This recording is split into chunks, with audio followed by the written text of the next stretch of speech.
바쁜 아침 오늘장 관전 포인트 핵심만 짚어보겠습니다. 장중 변동성을 보여도 코스피는 5,100선에 이어 하루 만에 5,200선을 돌파, 코스닥도 파죽 추세 상승세를 이어가고 있습니다. 그 배경에는요, 유동성이 있습니다. 예탁금이 100조를 돌파하며 사상 최고를 경신했다고 바로 어제 이 자리에서 전해드렸는데 하루 만에 또 103조 원까지 늘어납니다. 또 한 번 사상 최고치를 경신한 거죠. 이 유동성 장세 속에서 오늘 시장을 움직일 내용들도 한 장으로 좀 정리를 해봤습니다. 유동성이 시장을 지탱해주고 있지만 간밤에는요, 지정학적 긴장감부터 마이크로소프트의 실적 실망감까지 여러 가지 변수들이 등장했고요. 야간 선물도 하락하면서 마감을 합니다. 이 점은 부담 요인이겠고요. 마이크로소프트 실적 여파가 오늘장 반도체 소프트웨어주에 미칠 영향 함께 주시하셔야겠습니다. 뿐만 아니라 앞서 언급한 지정학적 갈등 속에 추가적으로 봤을 때는 하나 에어로스페이스의 천무 수축 소식까지 방산주를 움직일 뉴스들, 그리고 장 마감 후에는 아이폰주를 움직일 수 있는 애플의 실적이 발표가 됐습니다. 어제 시장의 메인 이벤트는 역시나 반도체 투톱의 실적 발표, 그렇기에 반도체부터 내용 한 발 더 확인해 보면요. 실적 내용은 어제 하루 종일 들으셨을 테니 간단하게만 짚어보도록 하겠습니다. 예상했던 대로 두 기업 모두 호실적을 발표합니다. 특히 SK하이닉스는요, 7년 만에 TSMC 영업이익률을 제치기도 했죠. 두 기업의 컨퍼런스 콜, 컨콜에서도 앞으로 반도체 투톱의 투자에 있어서 유의미한 체크 포인트들이 여럿 있습니다. 시총 순위대로 삼성전자부터 컨퍼런스 콜 발언들 함께 확인해 보겠습니다. 시장이 가장 주목했던 건 바로 이 HBM4와 관련된 내용인데 2월부터 HBM4 양산 출하 예정이라는 발언과 함께 HBM4E는 하반기에 초도 생산을 할 것이라고 발언을 합니다. 그리고요, 주요 고객 27년 이후 물량도 공급이 조기 확정을 희망을 하는 고객사들이 많다며 역시나 공급자 우위 시장임을 또 한 번 밝혔습니다. 소부장 투자에 있어서 중요한 건 설비 투자죠. 설비 투자와 관련해서는 올해 설비 투자는 전년 대비 상당히 증가할 것이라고 했고요. 뿐만 아니라 선단 공정 캐파 확보에 있어서 가속화에 나서고 있다고 언급을 합니다. 파운드리 사업도 마찬가지로 순항 중이라고 강조를 하게 되는데요. 삼성전자보다 1시간 일찍 진행된 SK하이닉스 컨퍼런스 콜에서는요, HBM4를 두고는 현재 생산 극대화 중임에도 고객 수요 100% 충족이 어렵고 일부 경쟁사 진입이 예상되고는 있지만 성능과 품질 등으로 압도적 시장 점유율을 목표로 한다고 밝힙니다. 시장 호황을 엿볼 수 있는 재고 상황은요, 보시듯이 서버 고객들을 중심으로 메모리 사용 속도가 매우 빨라서 재고가 지속적으로 감소를 하고 있다고 언급을 합니다. 그리고요, 앞으로 낸드의 역할에 대한 힌트도 체크해 볼 수 있는 발언들.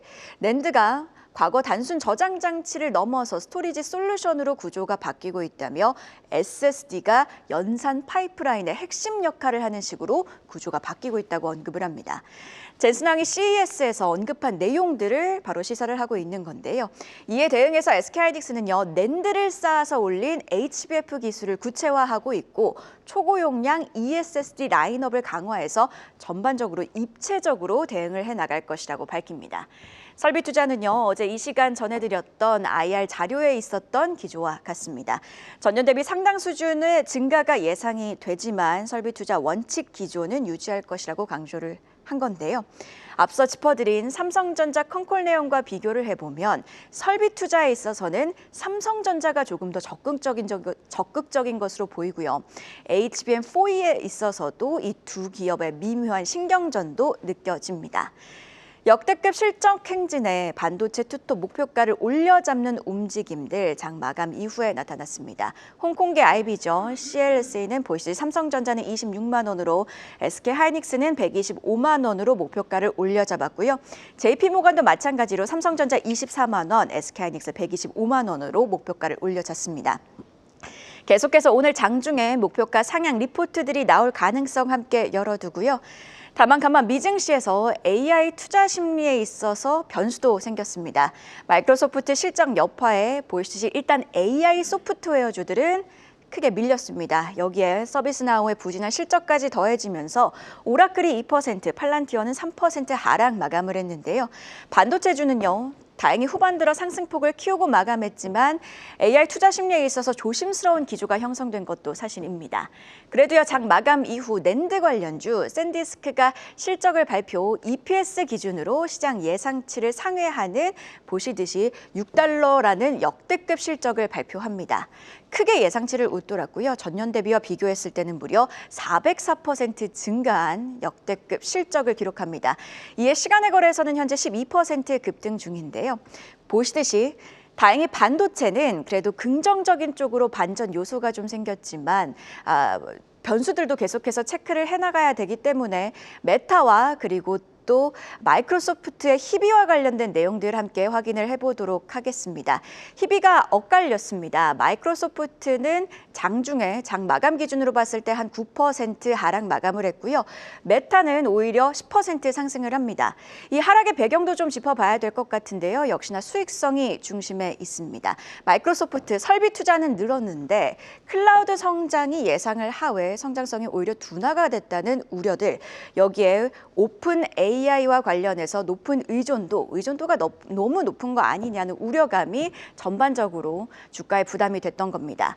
반면 메타는요, 확실한 성장을 확보했다는 점에서 긍정적인 평가들이 나오고 있습니다. 자본 지출이 늘어났지만 오히려 AI 알고리즘을 활용한 광고를 통해서 보이시 광고 매출이 올랐다는 점에서 시장은 역시나 수익성을 바라본 건데요.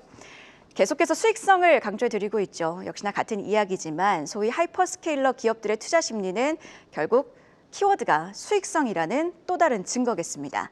사실 그리고요, 마이크로소프트는 인프라 부족이라는 맥락에서도 함께 생각을 해봐야 됩니다.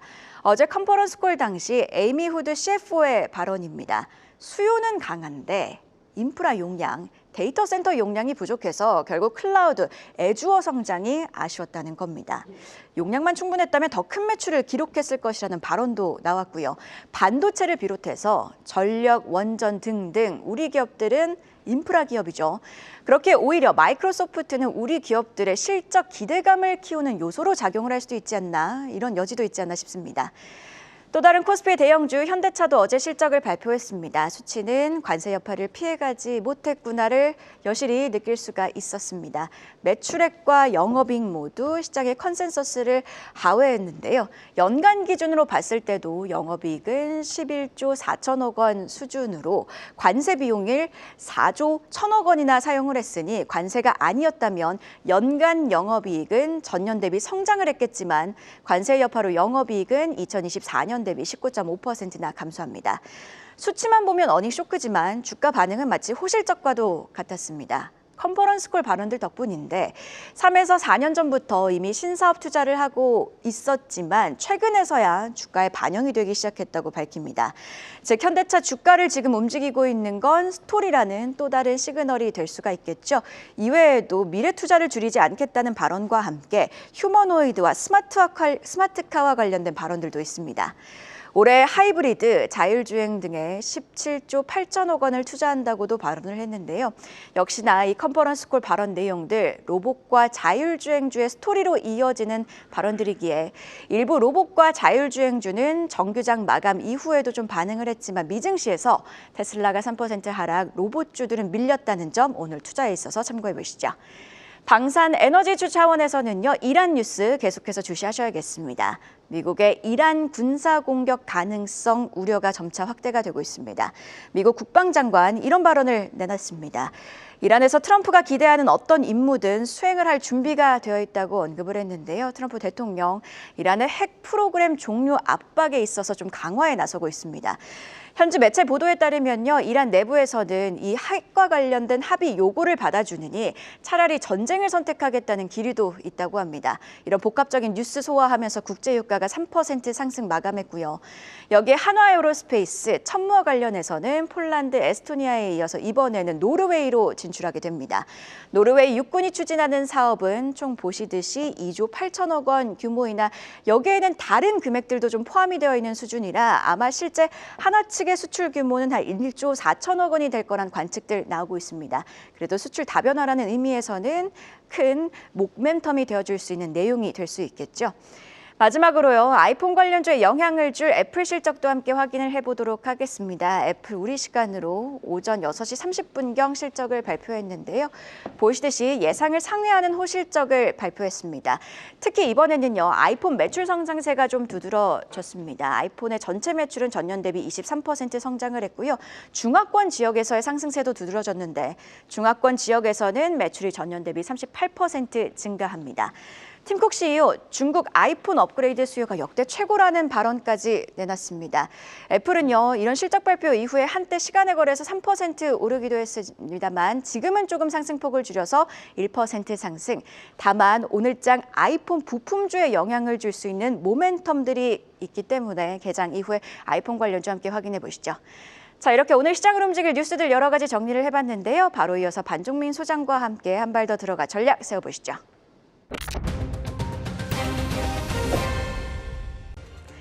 오늘도 참 바쁜 새벽이었습니다. 우리 시장을 움직일 뉴스들 여러 가지가 준비되어 있는데요. 마찬가지로 계속해서 뉴스 분석해보고 오늘장 전략 세워보도록 하겠습니다. 오늘은 반종민 프레스티지 경영전략연구소 소장과 함께합니다. 소장님 어서 오세요. 자, 오늘 또 속보로 나온 뉴스입니다. 미국 재무부가 한국을 환율 관찰 대상국으로 좀 재지정했다는 속보가 나왔는데요. 이게 알고 보니까 작년 6월 보고서에서 이미 좀 포함이 됐었는데 이번에도 관찰 대상국 이 지위에서 빠지지 못했다 이런 맥락이더라고요. 시장 전반에 좀 영향이 있을까요? 지금 좀 더 확인을 해봐야 되겠지만은 직접적인 영향은 그렇게 크게 있지 않을 것 같습니다. 만약에 이게 영향을 크게 미쳤다 한다면은 지금 원달러 환율에 대해서도 좀 요동쳐야 되거나 변동성이 커야 되는데 그런 현상들은 그렇게 크게 보이지 못하는 것 같고요.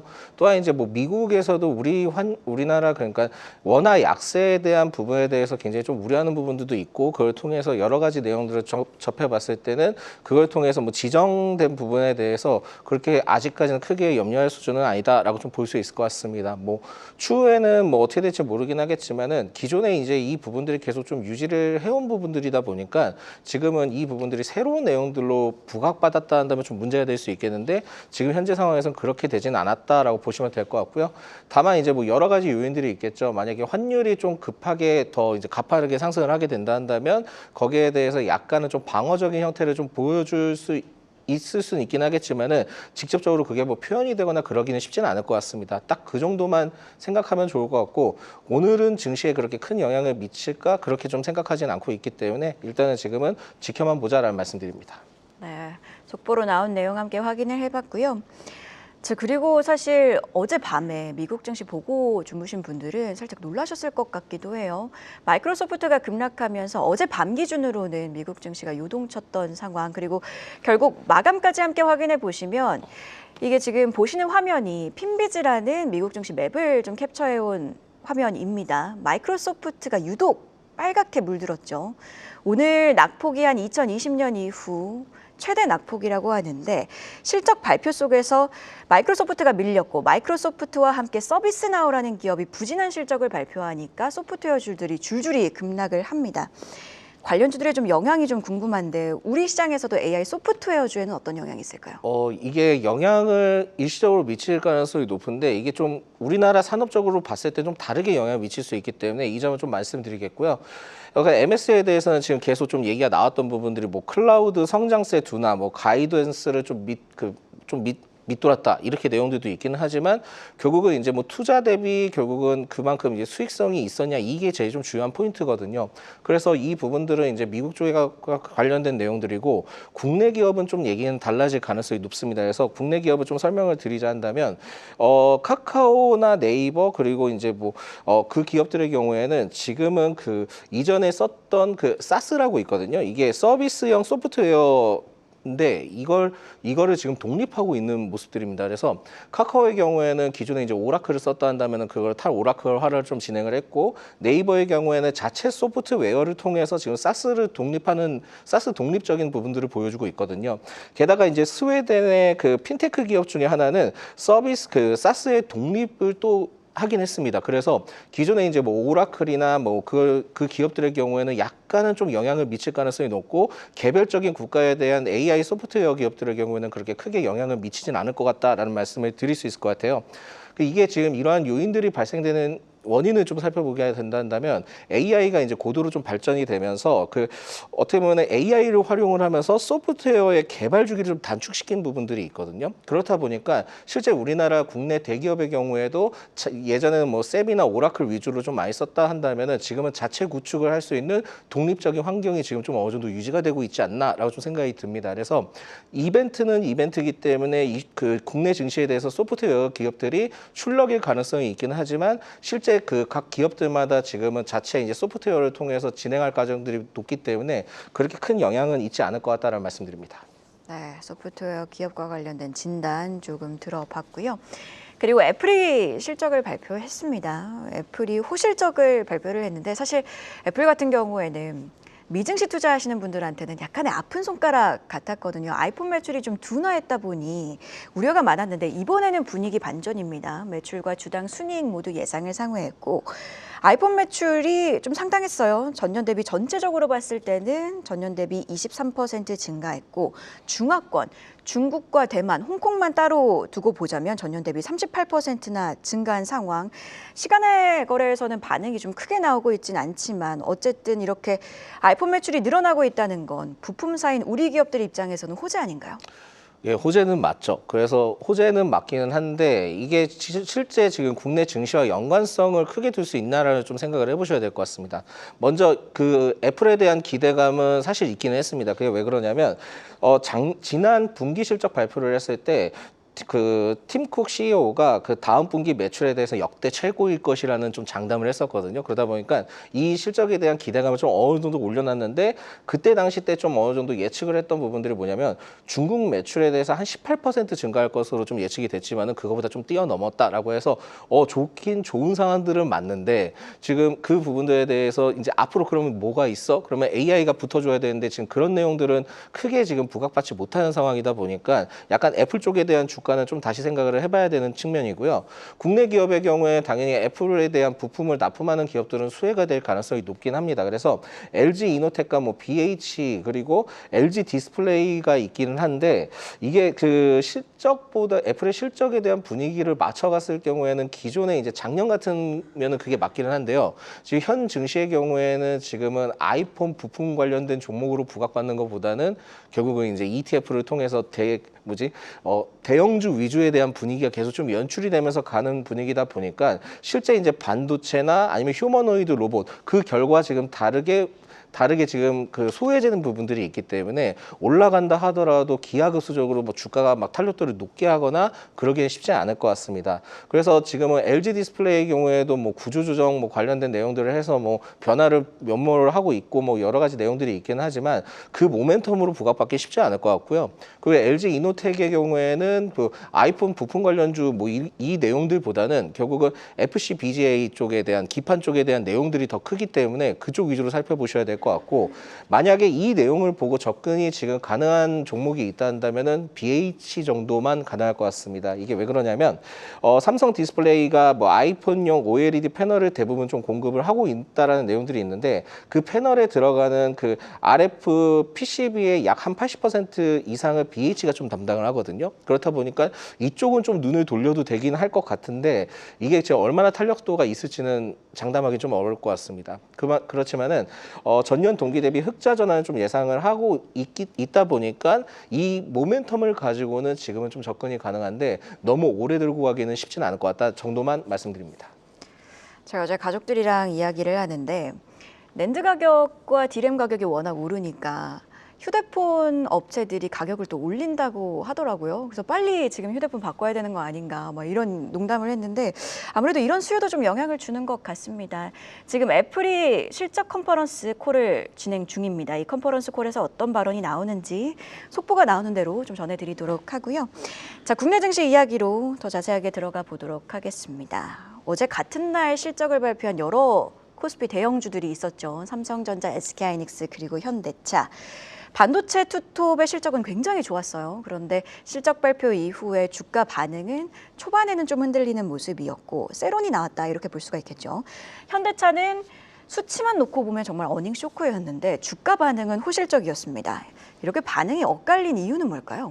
아마 삼성전자와 SK하이닉스에 대해서는 워낙 이제 기대감이 컸던 부분들도 있고요. 뭐 앞으로에 대한 기대감이 좀 상당히 남아 있긴 하지만 그렇다 하더라도 알겠어. 그러니까 앞으로에 대한 방향성을 알겠어. 일단 지금은 수익이 많이 났으니까 뭐 일시적인 차익 실현으로 좀 볼 수 있을 것 같습니다. 그래서 어제 이제 그 증시의 흐름들을 좀 살펴보니까 한 9시 10분 정도 되니까는 하락폭을 좀 세게 보이더라고요. 그리고 계속 좀 어느 정도 하락폭을 보이다가 10시 한 30분 이후로부터 좀 반등을 하는 모습들을 보였는데 그 흐름들을 봤을 때는 그때 그 상황에서 SK하이닉스와 삼성전자는 컨퍼런스 콜을 계속 좀 어느 정도 이어갔었거든요. 그렇다 보니까 그 일시적인 좀 차익 실현이다라고 좀 볼 수 있을 것 같고 이전에도 뭐 분기 실적 낼 때마다 이러한 현상들이 좀 발생이 되긴 했습니다. 그렇지만은 시간이 또 지나고 나면은 또 다시 이제 매수세가 들어오면서 끌어올렸던 적이 있기 때문에 그냥 단순히 차익 실현으로 좀 생각을 해보시면 좋을 것 같고요.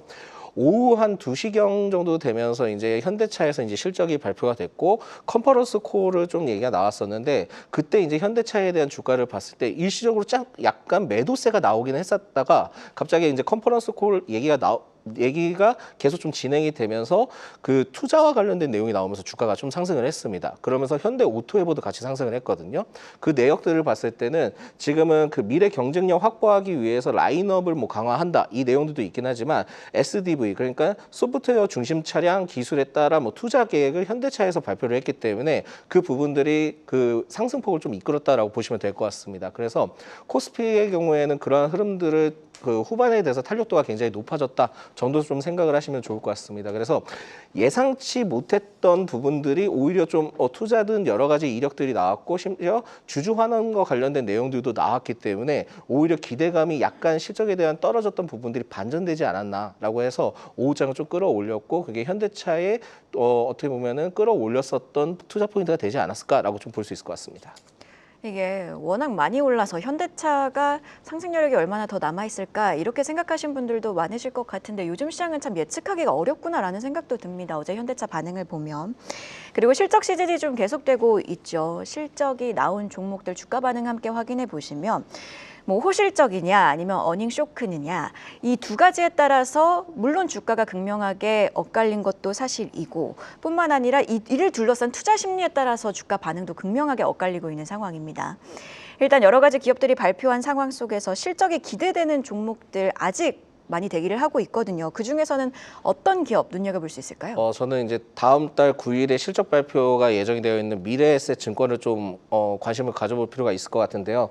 증권사 실적은 결국 이제 거래 대금도 좀 어느 정도 영향을 미치거든요. 근데 지금 최근에 이제 거래 대금도 커졌고 고객 예탁금도 커졌잖아요. 그러다 보니까 이게 실적에 대한 분위기가 같이 좀 연출이 될 수 있을 것 같다라고 볼 수 있을 것 같고요.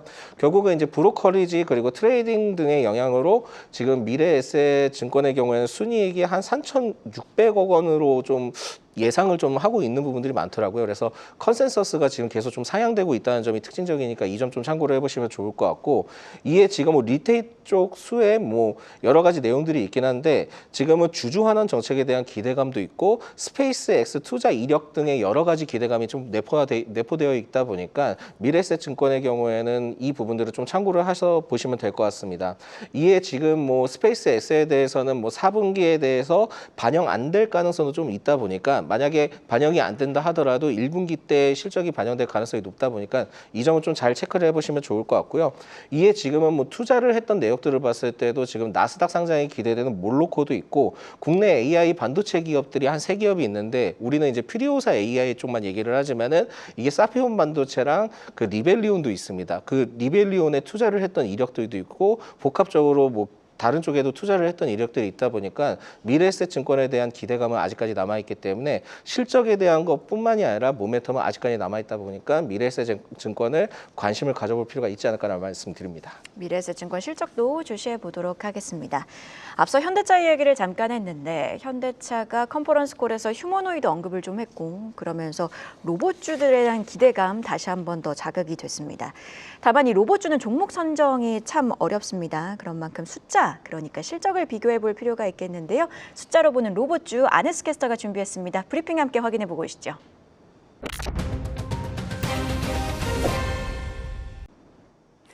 현재 로봇주들은 미래 가치를 당겨온 고평가 논란에서 자유롭지 못하죠. 실적만 보면 적자에서 벗어나지 못하는 곳도 많습니다. 로봇주 시장의 뜨거운 열기 속에서도 냉정하게 숫자로 짚어보는, 숫자로 다시 보는 로봇주 시작해보겠습니다.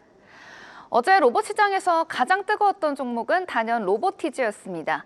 전일 두 자릿수 상승세를 보여주다가 7% 불기둥을 세우며 마감했죠. 이유는 명확합니다. 바로 숫자였습니다. 4개 분기 연속 흑자를 달성한 점이 앞으로의 성장성을 입증한 거죠. 결국 로봇주도 기대감만으로는 한계가 있고 실적이 뒷받침될 때 주가가 정당화된다는 점을 보여준 사례인데요. 그럼 대표적인 로봇주들의 실적 정리해 보겠습니다. 로봇 대장주죠. 레인보우 로보틱스 시총이 14조 원이 넘지만 3분기 누적 영업 손실은 7조 원입니다. 이 숫자 자료만 보면 적자지만 작년 대비 적자폭을 대폭 줄였다는 점에 주목해야 합니다. 특히 삼성전자에 공급한 협동 로봇 매출이 약 69억 원에 달합니다. 2월 중순 발표될 4분기 실적에서 과연 영업이익 흑자라는 도장을 찍느냐가 관건이 되겠고요. 두산 로보틱스도 숫자는 아직 무겁습니다. 3분기 누적 영업 손실이 430억 원입니다. 2월 11일에 발표될 4분기 실적에도 이 적자 고리를 끊어내느냐가 따라 기대감이 달라지겠습니다. 또 수치를 자세히 뜯어보는 것도 필요하겠습니다. 포스코 DX도 전체적으로 봤을 때 실적이 줄어들었지만 이 자동화 부분은 수주 성장성이 전분기 대비 85% 늘었다는 점도 짚어봐야 할 때 포인트겠고요. 2월 중순 실적 발표를 앞둔 유로메카도 계속되는 영업 손실이 이번에도 지속될 것으로 보입니다만 2026년에는 실적 턴어라운드의 원년이 될 거란 분석도 나오고 있습니다. 이렇게 숫자로 자세히 짚어보니 2월 중순까지 이어질 실적 시즌, 단순히 로봇이라서 사는 것이 아니라 수치로 증명할 기업을 골라내는 선멸적 안목이 필요한 시점인데요. 숫자를 바탕으로 현명한 로봇 투자주 전략 세워보시기 바라겠습니다. 지금까지 안혜수였습니다. 로보티즈 실적 내용 함께 확인해 보시면 이번 4분기 발표에서 21억 원 발표를 하면서 4개 분기 연속으로 흑자 기조를 이어갔습니다. 공원 산책을 하는데 로보티즈 일개미 로봇이 막 돌아다니더라고요. 그래서 부쩍 요즘 로보티즈의 그런 로봇들이 많이 보인다 싶었는데 숫자로 정말 찍히고 있는 상황입니다. 이런 실적, 사실 로봇주 같은 경우에는 실적이 안 찍히는 기업들도 있잖아요. 그렇다 보니까 로봇주를 움직이는 건 스토리가 아닌가라는 생각도 드는데 로봇주 전반에 대한 시장의 기대감 언제까지 이어질 수 있을까요? 적어도 3월까지는 계속 이어지지 않을까요? 이게 그 정책적인 부분들도 연관이 안 될 수는 없습니다. 그래서 노란봉투법이 이제 시행되는 시점이 이제 3월이니까 그때 또 이제 산업적인 구조나 여러 가지 내용들이 나올 수 있기 때문에 그때까지는 좀 더 받을 가능성이 높지 않을까라고 좀 생각이 들고 있고, 그리고 지금 휴머노이드 관련된 이슈들이 좀 굉장히 많고요. 그러다 보니까는 이게 지금 모멘텀이 계속 부각받게 된다면은 주가에 상승할 수 있는 여력은 계속 좀 남아있다 정도 생각을 해보시면 좋을 것 같습니다. 그래서 지금은 그 어제 이제 내용들을 여러 가지 살펴봤을 때 테슬라도 이제 프리몬트 공장을 추후에 자동차 공장에서 로봇 공장으로 좀 전환한다는 내용들이 있고, 게다가 이제 삼성전자 컨퍼런스 콜에 대해서도 올해 휴머노이드 로봇 성과와 투자를 지속하겠다라는 내용들이 있었고요. 그리고 현대차의 경우에는 역시나 로봇 등의 미래 투자를 지속하겠다라는 한 만큼 기대감은 여전히 남아있다고 생각해 보시면 좋을 것 같습니다. 그리고 또한 이제 전에 이재명 대통령이 그 로봇에 대해서 그 적응을 빨리 해야 하고 조금이라도 준비를 해야 한다. 그러니까 앞으로 다가올 산업에 대해서 조금이라도 준비를 하면서 나아가야 된다라는 내용들을 좀 어느 정도 말씀을 하셨기 때문에 현 산업 구조와 변화의 시대에서 맞춰가는 그 흐름들은 계속 좀 이어져야 될 가능성이 높다고 보시면 될 것 같습니다. 그래서 이 부분들을 피할 수 없다 보니까 결국은 로봇과 관련된 긍정적인 내용들이 좀 더 부각받을 가능성이 높기 때문에 추가 상승할 수 있는 여력은 아직까지 좀 남아있다라고 보시면 될 것 같고요. 로보티즈 실적에 대해서는 그 영업이익 흑자에 대해서 계속 좀 나오고 있긴 하지만 좀 더 금액이 더 많이 나왔으면 하길 바라고 있습니다. 그래서 그 상승 기조가 계속 좀 수치적으로 인정이 더 돼준다 한다면은 탄력도는 더 나올 가능성이 높은데 아직까지는 다른 기업들은 그런 형태를 보여주지 못하고 있거든요.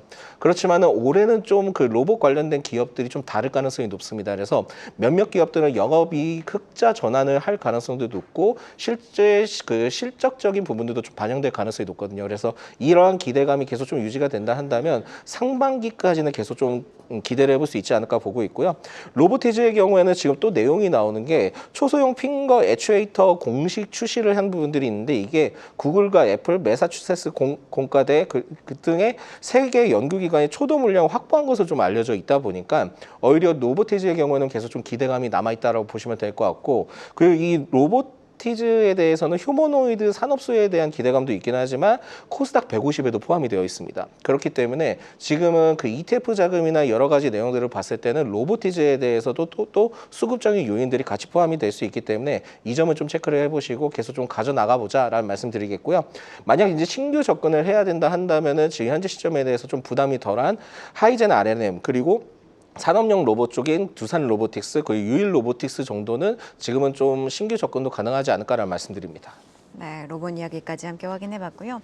마지막으로 스테이블 코인에 대한 질문도 좀 여쭤보도록 하겠습니다. 관련 법안 2월 초에 당론 발의를 좀 앞두고 있습니다.